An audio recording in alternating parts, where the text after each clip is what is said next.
Next lecture आज शुरू करते हैं, जिसके अंदर में आज बात करेंगे एलटीआई सिस्टम्स को लेके। देखिए, पिछली जो हमारी क्लासेज रही थी उसमें मैंने बेसिक प्रॉपर्टीज ऑफ सिस्टम को लेकर डिस्कस किया था, जिसमें मैंने बात करी थी कि किसी सिस्टम को हम कब कोजल कहते हैं, कब नॉन कोजल होता है और कौन से हमारे पास में एंटी कोजल सिस्टम्स होते हैं।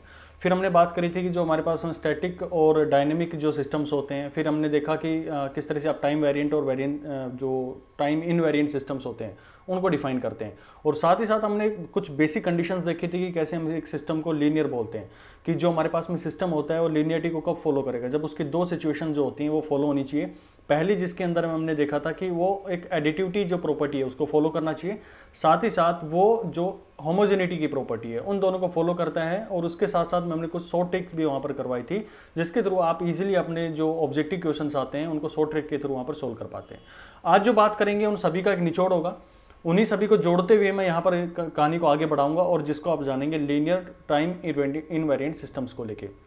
देखिए, मैंने पिछली क्लास के अंदर में भी आपको समझाया था कि लीनियर हमारे पास में क्यों जरूरी होता है। लीनियरिटी का हमें जरूरत इसलिए पड़ती है कि मान लो मैंने एक सिस्टम लिया है, ये सिस्टम लिया और मुझे इसका कोई रिस्पॉन्स चाहिए था, तो यहाँ पर मैंने एक सिस्टम लगाया, मान लो मुझे इसका रिस्पॉन्स मिला y1t।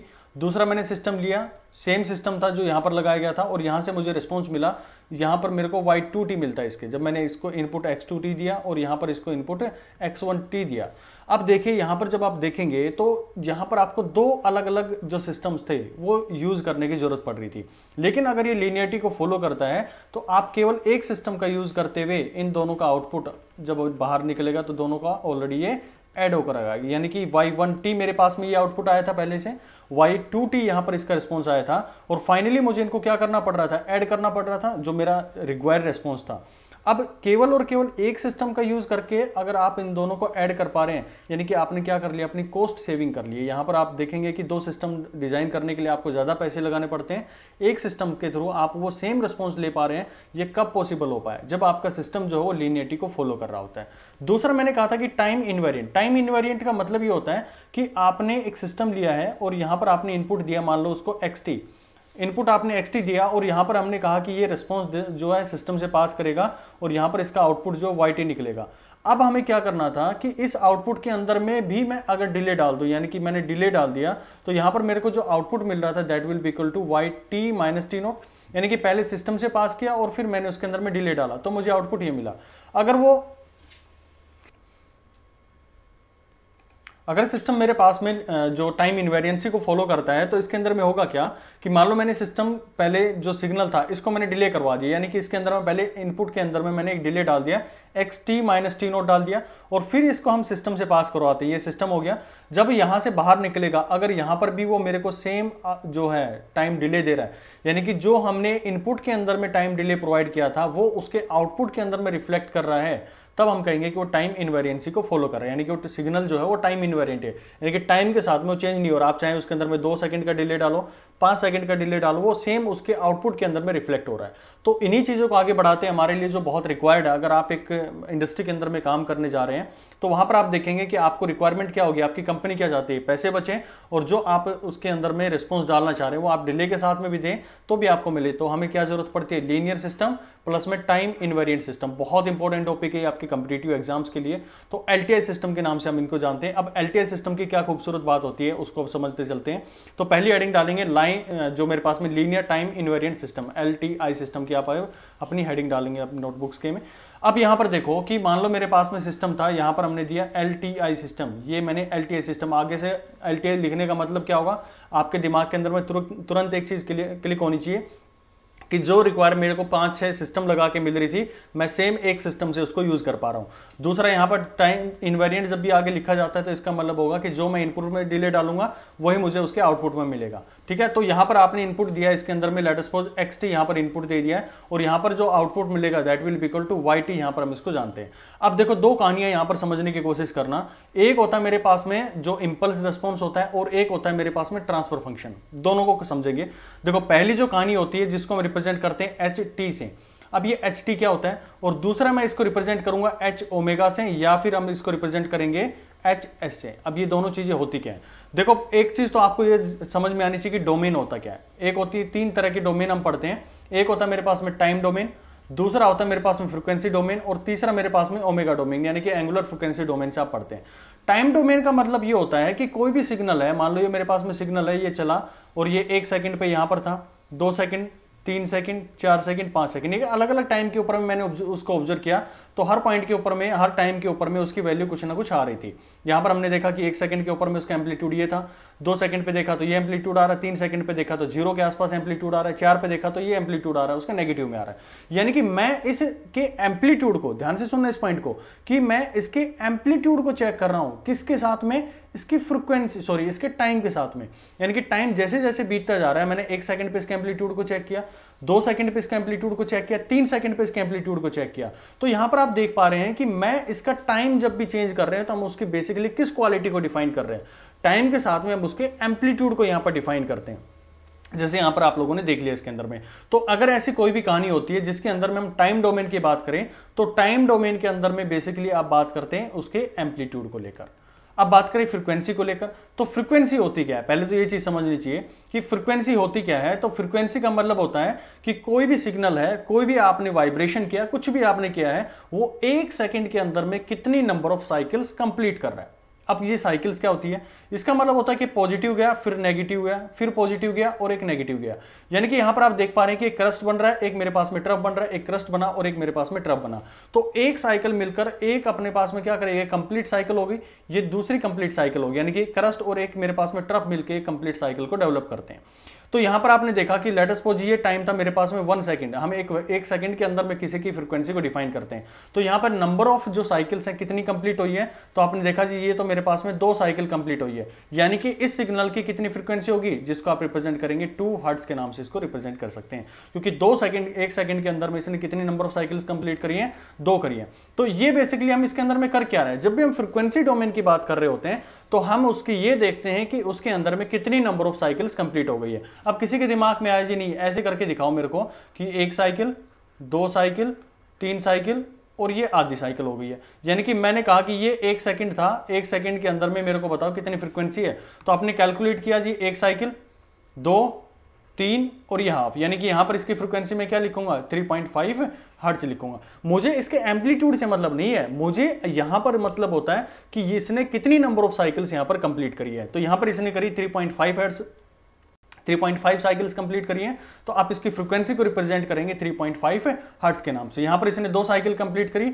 तो यहां पर आप 2 हर्ट्ज के नाम से इसको रिप्रेजेंट कर लेंगे। ठीक है, तो ये 2 चीजें आप लोग का भी समझना है। ओमेगा डोमेन जब हम बात करेंगे, जब लैप्लास ट्रांसफॉर्म और फोरियर ट्रांसफॉर्म के बारे में बात करूंगा, जब मैं इस फ्रीक्वेंसी, इस ओमेगा डोमेन के ऊपर में भी ले जाने की कोशिश करूंगा आप लोगों को, जो कि कुछ नहीं है, सिर्फ एक जो हमारे पास में फ्रीक्वेंसी होती है उसी का एक एंगुलर रूप है। यानी कि जो मेरे पास में है कितना एंगल ये अपना सबस्टेंड कर रही है सेंटर के ऊपर में, तो हम बात करते हैं उसके एंगुलर फ्रीक्वेंसी को लेकर बात कर लेते हैं। यानी कि 2πf ये कर देंगे हम मल्टीप्लाई सीधा, तो यहां पर मेरे पास में क्या आ जाता है, ओमेगा आ जाता है। यानी कि जो फ्रीक्वेंसी उसको 2π से मल्टीप्लाई कर देंगे, यानी कि कितने नंबर ऑफ जो सर्किल्स है वो कंप्लीट कर रहा है, कितने नंबर ऑफ कंप्लीट रिवॉल्यूशन वो कर पा रहा है उस पर्टिकुलर टाइम के अंदर में, उस पर्टिकुलर फ्रीक्वेंसी के साथ में, तो हम उसको एंगुलर फ्रीक्वेंसी के नाम से रिप्रेजेंट करते हैं। इसको बहुत अच्छे से समझेंगे हम आगे। अभी सिर्फ इतना आपको समझना है कि 2 मेरे पास में रिस्पॉन्स होते हैं, एक ht से मैं रिप्रेजेंट करता हूं और एक होता है h ओमेगा। अब रिस्पॉन्स क्या होता है, रिस्पॉन्स का मतलब होता है कि मैंने सिस्टम को मान लो 2 वोल्टेज 2 वोल्ट का मैंने इसको इनपुट दिया, तो यहां पर इसने 4 वोल्ट मेरे को आउटपुट में दे दिया। अब इसने किया क्या था, यहां पर इसने 2 से मल्टीप्लाई करके मेरे को बाहर दे दिया 4। यानी कि इस सिस्टम के अंदर में खूबसूरती ये थी कि ये अपना रिस्पॉन्स क्या दे रहा था, उस पर्टिकुलर इनपुट को 2 से मल्टीप्लाई करके दे रहा था। तो ये जो चीज पूरा मिलके आया ना, इनपुट के साथ में क्या मैनिपुलेशन हुई है, वही हमारा क्या होता है, रिस्पॉन्स होता है। अब बात करें कि ये इंपल्स रिस्पॉन्स क्या होता है। भाई सिंपल सी कहानी है कि मान लो मेरे पास में इनपुट जो है वो आपने दे दिया एक डेल्टी, यानी कि इंपल्स दे दिया आप लोगों ने, और यहां पर जो इसका आउटपुट मिलेगा ये सिस्टम ने जो भी काम करेगा इसके ऊपर में, और सिस्टम में जाने के बाद में बाहर जो भी आउटपुट मिलेगा उसको हमेशा और हमेशा हम रिप्रेजेंट करते हैं ht से। यानी कि ये मेरे पास में क्या हो गया, इंपल्स रिस्पॉन्स के नाम से जानते हैं। आई थिंक आपको ये चीज समझ में आई होगी कि हम कोई भी इंपल्स रिस्पॉन्स कभी भी आपके दिमाग के अंदर में, कभी भी आपको किसी नोटबुक बुक के अंदर में मिलता है, तो इंपल्स रिस्पॉन्स से आपको केवल और केवल ये समझना है कि हमने टाइम डोमेन की उम्र में, ये पॉइंट भी ध्यान रखना है कि हमने टाइम डोमेन के अंदर में, यानी कि यहां पर जो सिग्नल था उसका मेरे को क्या था, उसके एम्पलीट्यूड से मैं मतलब समझ रहा था, यानी कि वो उसका एम्पलीट्यूड उस पर्टिकुलर टाइम के ऊपर में कितना था, वो अगर मैं सिस्टम से निकालता हूं, यहां पर हमने केस यूज किया कौन सा, डेल टी यानी कि इंपल्स, और इसका भी एम्पलीट्यूड हमने कितना रखा है, 1 रखा हुआ है, यानी कि यूनिट इंपल्स सिग्नल मैंने इसके ऊपर में लगाया है। तो ये सिस्टम जो इसके ऊपर में काम करेगा, इस डेल टी के ऊपर में, वो कैसे भी इसको मैनिपुलेट कर सकता है, लेकिन जो इसका आउटपुट हमें मिल के आएगा उस आउटपुट को हम जानते हैं एच टी के नाम से। जहां पर हम वाई टी नाम लिख रहे थे ना, तो वाई टी यहां पर हमारा एच टी बन जाता है, क्योंकि वाई टी जो होगा एक जर्नलाइज फॉर्म हो गई है, और एच टी हमने पर्टिकुलर एक सिग्नल के लिए डिफाइन कर दिया जिसको हमने जाना है यूनिट इंपल्स सिग्नल के नाम से। यानी कि जब भी आप टाइम डोमेन के अंदर में बात करोगे एक सिस्टम की, तो वो हमेशा डिफाइन करेगा उसका इंपल्स रेस्पॉन्स। ये मेरे पास में हो गया कि वो सिस्टम टाइम के अंदर में कैसे काम कर रहा है, तो इसको हमने एक नाम दे दिया, इंपल्स रिस्पॉन्स दे दिया। ठीक है जी, अब आपके दिमाग में ये आई होगी कि अच्छा टाइम का तो कहानी हो गई, अभी आपने फ्रीक्वेंसी के बारे में बताया, उसका भी तो बताओ आप हमें। बिल्कुल भाई, सुन लो, मान लो मैंने सिस्टम था, उसको मैं फ्रीक्वेंसी डोमेन के अंदर में बात कर रहा हूं, यानी कि मेरा जो यहां पर सिग्नल जाएगा वो किस फॉर्म में जाएगा, फ्रीक्वेंसी के ऊपर में काम करेगा। यानी कि अगर मैं यहां पर सिस्टम जो मेरे पास में डेल टी दे रहा हूं, कोई भी इंपल्स सिग्नल मैंने इसके अंदर में दिया है, लेकिन ये अगर ये सिस्टम उसकी फ्रीक्वेंसीज के ऊपर में काम करेगा, भाई सिग्नल जो है वो टाइम के अंदर में तो मेरे पास में सिग्नल है, लेकिन इस पर्टिकुलर के अंदर में एक पर्टिकुलर फ्रीक्वेंसी तो होगी। मान लो इसके अंदर में आपने देखा कि कितनी साइकिल, 1 2 3 साइकिल इसके अंदर में कंप्लीट हो रही थी, तो इसके अंदर में पर्टिकुलर 3 फ्रीक्वेंसी थी, यानी कि 3 हर्ट्ज फ्रीक्वेंसी थी। अब ये उस फ्रीक्वेंसी के ऊपर में काम करेगा जो मेरा सिस्टम होगा, तो अगर ये उस फ्रीक्वेंसी के ऊपर में काम करे और मुझे आउटपुट के अंदर में इसका फ्रीक्वेंसी रिस्पॉन्स मिलेगा, यानी कि 1 हर्ट्ज की फ्रीक्वेंसी का कोई सिग्नल इसके पास में आता है, इस पर्टिकुलर सिस्टम के पास में, तो वो कैसे रिस्पॉन्स करेगा।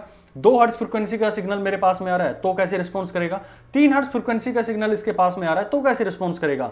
तो कुल मिला के हम एक जर्नलाइज फॉर्म में इसको ये बोल सकते हैं कि अगर मैंने एक यूनिट इंपल्स सिग्नल उसको दिया है, जिसके अंदर में सभी तरह की फ्रीक्वेंसीज होती हैं, देखेंगे उसकी जब हम फोरियर ट्रांसफॉर्म पढ़ेंगे तो हमने देखेंगे कि जो भी इंपल्स सिग्नल टाइम डोमेन में एक पर्टिकुलर पॉइंट पर होता है, लेकिन अगर फ्रीक्वेंसी डोमेन में देखें तो यूनिफॉर्मली वो डिस्ट्रीब्यूटेड होता है, यानी कि उसके अंदर में हर क्वालिटी की फ्रीक्वेंसी होती है, हर फ्रीक्वेंसी वहां पर एग्जिस्ट करती है। कैसे करेगी समझेंगे उसको, लेकिन अभी आपको 2 टर्म यहां पर समझा रहा हूं। एक समझा रहा हूं मैं इंपल्स रिस्पॉन्स। जब भी इंपल्स रिस्पॉन्स की बात करेंगे तो आपको हमेशा समझना है कि वो टाइम डोमेन के अंदर में उस सिग्नल की बात कर रहा है। और जब भी मैं बात करूंगा कि उसका जो ट्रांसफर फंक्शन होगा, यानी कि बाहर जो निकल के आएगा इसके अंदर में, यहां पर आप देखेंगे एच एस से रिप्रेजेंट करेंगे। एस हमारे पास में लेप्लास ट्रांसफॉर्म में चला जाता है, एस डोमेन जिसको बोलते हैं, जिसके अंदर में 2 चीजें होती हैं, सिग्मा प्लस में जी ओमेगा होती है। इसको अभी थोड़ी देर के लिए आप भूल जाइए। यहां पर आपको ध्यान रखना कि एच ओमेगा से आप लोग इसको रिप्रेजेंट करेंगे।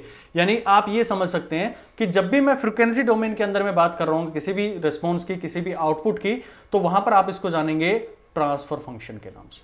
ट्रांसफर फंक्शन पहली चीज। इंपल्स रिस्पॉन्स कब बोलेंगे, जब टाइम डोमेन में किसी सिग्नल का हम आउटपुट देख रहे होंगे। ट्रांसफर फंक्शन कब बोलेंगे, जब हम किसी सिग्नल का फ्रीक्वेंसी डोमेन के अंदर में रिस्पॉन्स चेक कर रहे होंगे। आई थिंक ये चीज आपको समझ में आ गई होगी। तो 2 की पॉइंट्स यहां पर आप लोग इसको रिप्रेजेंट कर सकते हैं। तो एच ओमेगा को कैसे रिप्रेजेंट करेंगे, मान लो मेरे पास में सिस्टम था जिसका रिस्पॉन्स जो यहां पर हम बोल सकते हैं कि एच ओमेगा उसके अंदर में इंक्लूड करके देगा। तो यहां इनपुट मेरे पास में एच एस था और आउटपुट जो रहा मेरे पास में वाई एस, क्योंकि हम जर्नलाइज उसकी लेप्लास ट्रांसफॉर्म भी लिखेंगे। लेप्लास जो हमारे पास में फोरियर ट्रांसफॉर्म होता है उसी का एडवांस रूप मेरे पास में लेप्लास होती है, तो ज्यादा इसके अंदर में कंफ्यूज होने की जरूरत नहीं है। यहां पर मैंने सिर्फ डोमेन को चेंज किया है, यानी कि मैं जहां पर एक्स टी लिख रहा था उसको मैं एक्स ओमेगा भी लिख सकता हूं और एक्स एस भी लिख सकता हूं। यानी कि ये मेरे पास में टाइम डोमेन के अंदर में, ये ओमेगा डोमेन के अंदर में, और ये लेप्लास की जो एस डोमेन है उसके अंदर में, जिसके अंदर में रियल पार्ट भी होगा और फ्रीक्वेंसी का पार्ट भी होता है। दोनों चीजें वहां पर एग्जिस्ट करती हैं। तो यहां पर हम एस के भी यूज कर सकते हैं। आप चाहो तो एच ओमेगा भी रिप्रेजेंट कर लो और यहां पर वाई ओमेगा भी रिप्रेजेंट कर सकते हो, और रिस्पॉन्स जो आएगा वो एच ओमेगा आएगा। यानी कि जो भी मेरे पास में रिस्पॉन्स आएगा, रिस्पॉन्स को हम कैसे चेक करते हैं, एच ओमेगा से। ये मेरे पास में रिस्पॉन्स आएगा, और ये हमेशा और हमेशा, ध्यान से सुनना इस पॉइंट को, ये हमेशा और हमेशा रेशियो होता है किसका, जो आउटपुट है डिवाइडेड बाई जो इनपुट है, यानी कि Y S divided by x S. इन दोनों का अपने आप में क्या होता है, ये रिस्पॉन्स होता है। आप इसको ऐसे रिप्रेजेंट कर सकते हैं। यहां पर ध्यान से सुनना, एच टी जो होता है वो इंपल्स रिस्पॉन्स होता है जब टाइम डोमेन के बारे में बात कर रहे होते हैं। एच ओमेगा वो ट्रांसफर फंक्शन होता है जो कि रेशियो होता है किसका, उसके आउटपुट का डिवाइडेड बाई उसके इनपुट का। यानी कि जो मेरे पास में सिग्नल ने क्या उसके अंदर में मैनिपुलेशन किया है, क्या एड ऑन किया है, वो सारी चीजें हम इस रिस्पॉन्स के थ्रू रिप्रेजेंट कर सकते हैं। अब यहां पर क्या चीजें हमें यहां पर समझ में आएंगी जब हम पढ़ेंगे, तो यहां पर आप देखेंगे कि जो आउटपुट है वो भी मेरे पास में फ्रीक्वेंसी डोमेन में है, यानी कि फ्रीक्वेंसी के साथ में कैसा उसका आउटपुट चेंज हो रहा होगा, और इनपुट यानी कि उसका इनपुट हमने क्या दिया था, क्या पर्टिकुलर फ्रीक्वेंसी दी थी, और मुझे उस पर्टिकुलर फ्रीक्वेंसी के ऊपर में क्या उसका जो आउटपुट मिल रहा है उस पूरे रिस्पॉन्स को हम एक पर्टिकुलर टर्म के साथ में रिप्रेजेंट कर देते हैं एच ओमेगा के नाम। बहुत सारे क्वेश्चंस के अंदर में आपने देखा होगा कि जैसे S divided by S plus 1 से रिप्रेजेंट कर रखा होगा, कई बार S divided by S square plus 1 से भी रिप्रेजेंट कर रखा होगा। तो सारे बेसिकली क्या है, उनके रिस्पॉन्स है। ये अगर आप देखें तो ये रेशियो होते हैं किसके, आउटपुट डिवाइडेड बाई इनपुट के मेरे पास में रेशियोज होते हैं। ठीक है, यहां तक कहानी समझ में आई। चलो आगे बढ़ते हैं हम। तो ट्रांसफर फंक्शन जो मेरे पास में होता है टाइम डोमेन के अंदर में, यानी कि आप बोल लो कि एच एस को आप रिप्रेजेंट करते हैं y S divided by x s से आपने रिप्रेजेंट किया, तो टोटल जो मेरे पास में आउटपुट आता है ना किसी भी सिस्टम का, वो बेसिकली दो चीजों का कॉम्बिनेशन होता है। क्या क्या होती है उसके अंदर में, दो चीजें जिसके ऊपर में हमें ज्यादा इसके अंदर में स्टडी नहीं करनी है, लेकिन जब फोरियर ट्रांसफॉर्म ऑफ लैप्लास पढ़ाएंगे तो वहां पर जरूरत पड़ती है इनकी। तो यहां पर होता है zero input response plus zero state response. अब ये दोनों चीजें होती क्या है, जीरो इनपुट रिस्पॉन्स का मतलब होता है कि आपने अपने सिग्नल के अंदर में कोई भी इनपुट नहीं दिया, यानी कि उसकी कुछ इनिशियल कंडीशंस हैं। जैसे आपके पास में कैपेसिटर है मान लो, क्योंकि हमने कहा था कि जो भी मेरे पास में सिस्टम में डिजाइन करूंगा वो कॉम्बिनेशन होगा बेसिकली 3 यूनिट्स का, जो मेरे पास में इंडक्टर है, कैपेसिटर है और मेरे पास में रेजिस्टर है। तो जो भी मेरे पास में कैपेसिटर हुआ, लेट अस सपोज कि हमने पूरा डिस्चार्ज नहीं किया, इसके अंदर में इनिशियली कोई वोल्टेज था, मान लो 1 वोल्ट उसके अंदर में था, तो ये 1 वोल्ट उसकी जीरो इनपुट रेस्पॉन्स के रूप से हम रिप्रेजेंट करेंगे। यानी कि हमने सिग्नल को अप्लाई कर दिया लेकिन हमने उसको इनपुट नहीं दिया, हमने सिर्फ अपनी सर्किटरी कंप्लीट करी है, और ये मेरे पास में जो उसके अंदर में मान लो एक कैपेसिटर लगा हुआ था, तो कैपेसिटर भी क्या करेगा, उसके अंदर में वोल्टेज है, और बेसिकली हमारा सारा इंटरकनेक्शन किस पे काम करता है, वोल्टेजेस के ऊपर में तो काम करता है। जो हमने इनपुट दिया है, जो हमें आउटपुट चाहिए, बेसिकली वोल्टेज तो होती है सारी सिग्नल्स की। तो यहां पर वो क्या करेगा, कुछ ना कुछ उसको रिस्पॉन्स करेगा। तो वहां पर जो रिस्पॉन्स कर रहा होगा, तो उस रिस्पॉन्स को हम क्या बोलते हैं, जीरो इनपुट रिस्पॉन्स। यानी हमने इनपुट तो कुछ नहीं दिया अभी तक उसको, लेकिन हमें फिर भी रिस्पॉन्स मिल रहा है। तो ऐसे केसेस के अंदर में ये कॉम्बिनेशन भी हमें वहां पर यूज करना पड़ता है। अब बात करें दूसरा, कि हमने ये अज्यूम कर लिया कि मान लो वहां पर कोई भी इनपुट रेस्पॉन्स नहीं था, जीरो इनपुट रेस्पॉन्स नहीं है, यानी कि वहां पर हमने पूरा जो कैपेसिटर था, इंडक्टर था, उसको टोटली डिस्चार्ज कर रखा है, और हमने अब इनपुट अप्लाई कर दिया। तो इनपुट अप्लाई करने के बाद में ये सिस्टम मेरे को जो रिस्पॉन्स देगा उसको हम जानते हैं जीरो सिस्टम, जो मेरे पास में जीरो स्टेट रेस्पॉन्स के नाम से जानते हैं, कि इनिशियल स्टेट वहां पर कोई भी नहीं थी, कोई भी उसके अंदर में इनिशियली हमने ये हम बात करें कि ना उसकी चार्जिंग थी, तो वो जो उसकी थी हमने टोटली उसको क्या कर दिया था, डिस्चार्ज कर दिया था। आप कहें कि इसकी स्टेट रिस्पॉन्स क्या हो गया, जीरो पर हम चेक करते हैं, यानी कि हमने इनपुट को ही अप्लाई किया, सिस्टम का रिस्पॉन्स हमने नोट किया, हम बोल देंगे ZSR वहां पर हमारे पास में आ गया।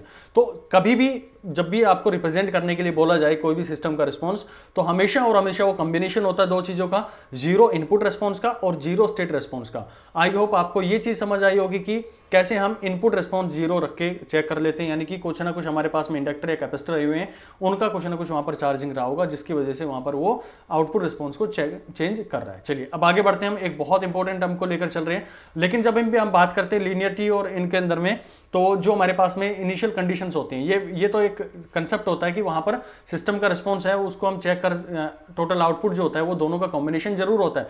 लेकिन जब हम हमारे पास में सिस्टम जो है वो लीनियर है, यानी कि लीनियर टाइम इनवेरिएंट है, तो हम यहां पर बात करते हैं कि इसके अंदर में जो इनिशियल कंडीशंस होते हैं, यानी कि ये जो कंडीशंस हैं, हम ये मान के चलते हैं कि ये अपने आप में जीरो है, यानी कि केवल और केवल हमें ये चेक करना होता है कि हमने सिस्टम के ऊपर में इनपुट दिया तो आउटपुट कैसा मिलेगा।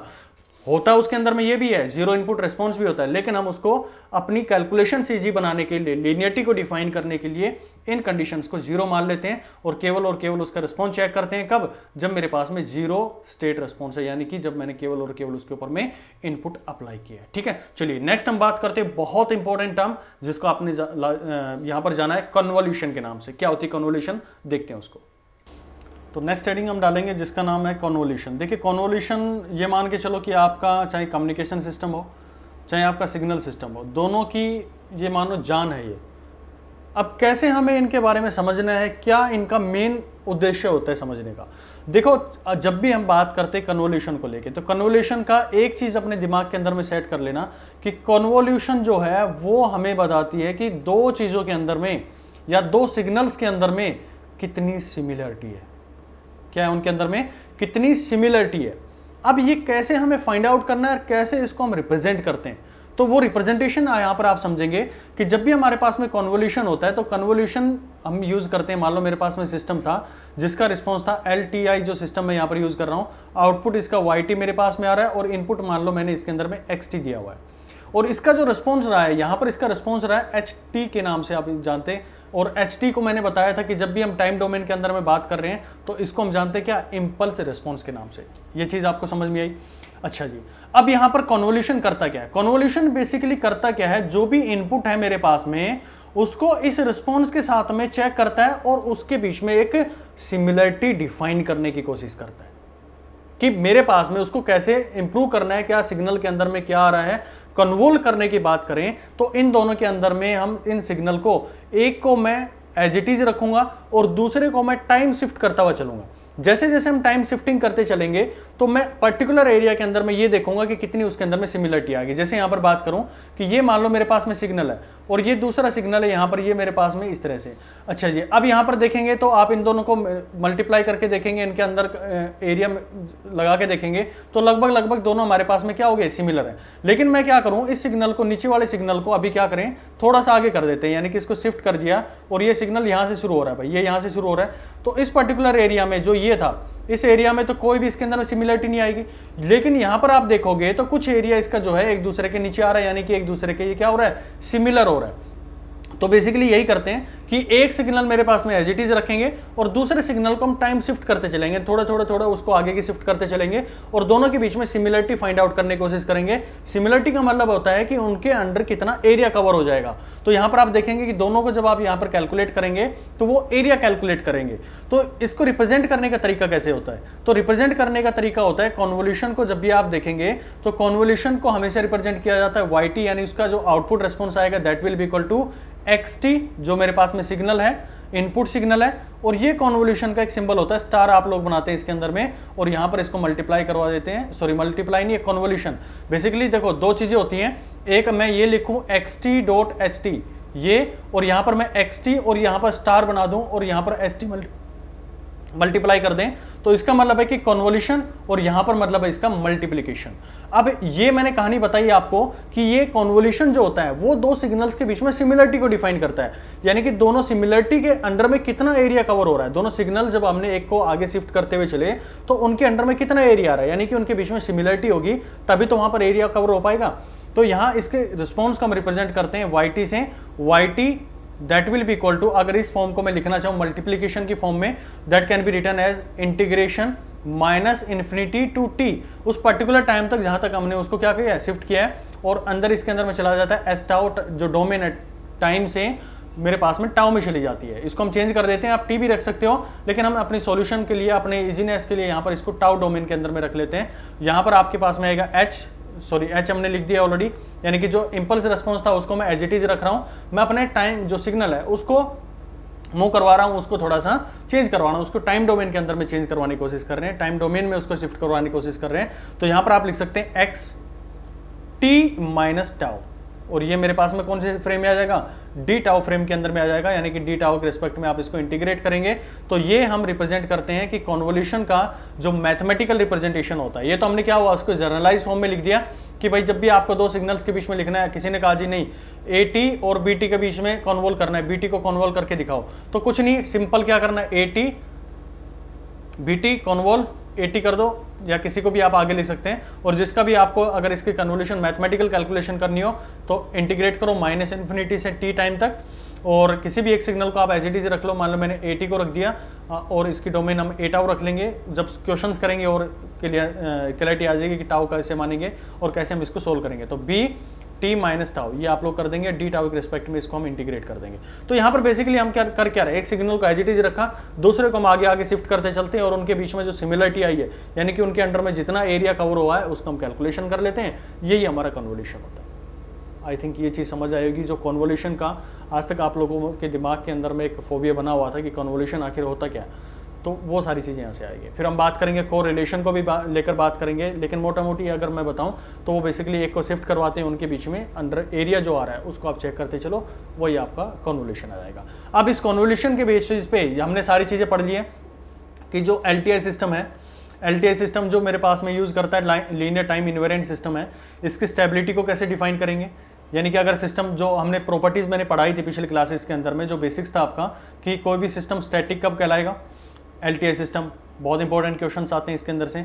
दूसरा, अगर आप लोगों से ये पूछ लिया जाए कि जो मेरे पास में सिस्टम है वो कोजल होगा या नॉन कोजल होगा, वो कैसे डिफाइन करेंगे हमारे एलटीआई सिस्टम का, डायरेक्टली शॉर्ट ट्रिक्स के थ्रू हम उनको समझेंगे।